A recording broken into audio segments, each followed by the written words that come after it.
我哋落針嘅方法有好多啦，有用管落啦，有用就咁用手入落啦。咁到時咧就會由冇有管到冇管都會教你啦。咁仲有咧，我哋落針咧有直刺啦。咩叫直刺？就係支針係打直咁樣落去啦。嗱，有打直咁樣落去刺啦。咁仲會教你唔同嘅深度咁刺啦。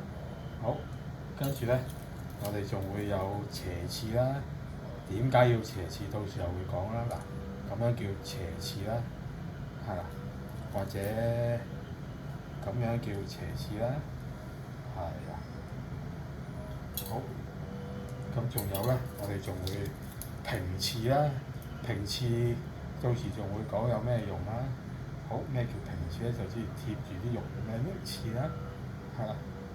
好，咁啊，平刺嘅作用有好多啦。平刺咧，你就算可以一支針咧頂一棚穴位都得嘅，係啦。到時又會再講啦，係啦。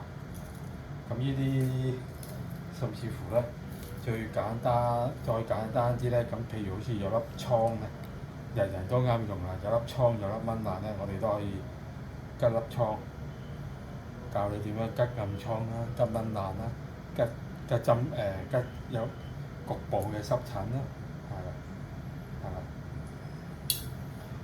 咁啊，呢啲人人都啱用嘅嘢啦，係啦。咁啊，仲有啲複雜少少暗瘡嘅方法咧，甚至乎當佢呢個係暗瘡啦，我哋可以吉幾支針喺個暗瘡嗰度啦，係啦，或者吉喺粒蚊爛嗰度啦。咁啊，當然其實唔係咁吉啦嚇。咁咧，粒暗瘡蚊爛嘅一兩日就會好㗎啦，係啊。